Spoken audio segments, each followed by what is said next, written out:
విశ్వమానవ కళ్యాణం కోసం పిఠాపురం నియోజకవర్గ ప్రజలు రైతుల క్షేమం కోరుతూ పి దొంతమూరులో ఉన్న శ్రీ నీలకంఠేశ్వర స్వామి ఆలయంలో స్వామివారికి మహారుద్రాభిషేకం లక్షపత్రి పూజ కార్యక్రమాలను వైభవంగా నిర్వహించారు.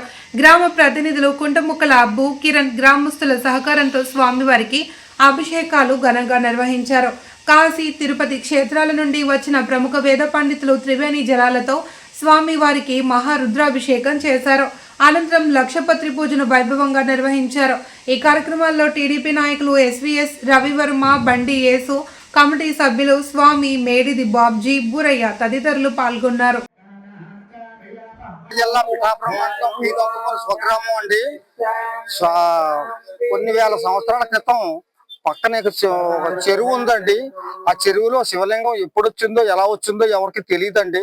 మా నాన్నమ్మ గారు ఆవిడకి 110 ఏళ్ళు బతికింది, ఆవిడ చెప్పలేకపోయింది. నా ప్రస్తుతం నా వయసు 77 సంవత్సరాలండి. నేను 9వ సంవత్సరం నుంచి ఆ శివలింగాన్ని నేను ఎరుగుతున్నాండి బాగాను. మహామాన్యతమైనటువంటి శివలింగం అండి. మామూలు శివలింగం మాత్రం కాదండి. 1967లో ఈ పక్కనే మా స్వగ్రామానికి పక్కన ధర్మవరం అనే గ్రామం ఉందండి. ఆ గ్రామవారి నుంచి నరసింహమూర్తి గారు అని ఒక పంతులు గారు మహాపండితుడు వచ్చి మా 15 ఏళ్ళకి కరువు ఏర్పడితే ఆయన ఒంటికాల మీద నిలబడి చేతులు 2 పైకెత్తి 2 గంటలు నమ్మక చమకాలతోటి రుద్రం మంత్రం విపరీతంగా చదవడం వల్ల సుమారుగా 1 అడుగు లోతంత నీరు ప్రవహించి చుట్టుపక్కల కరువు పోయిందండి.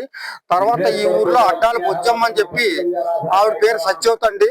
ఆవిడ శివుడికేమో పందిరి వేసి నిలబెట్టారండి.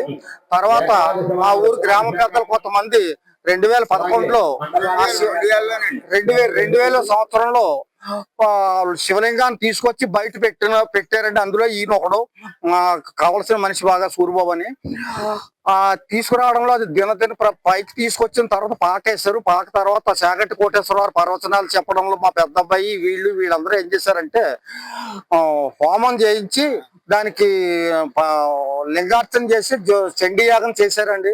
అది దినదిన ప్రవర్తమానయ్యే రాజకీయ నాయకుల యొక్క సహాయం వల్ల, మా గ్రామ పెద్దల యొక్క సహాయం వల్ల ఇంతవరకు అయిందండి.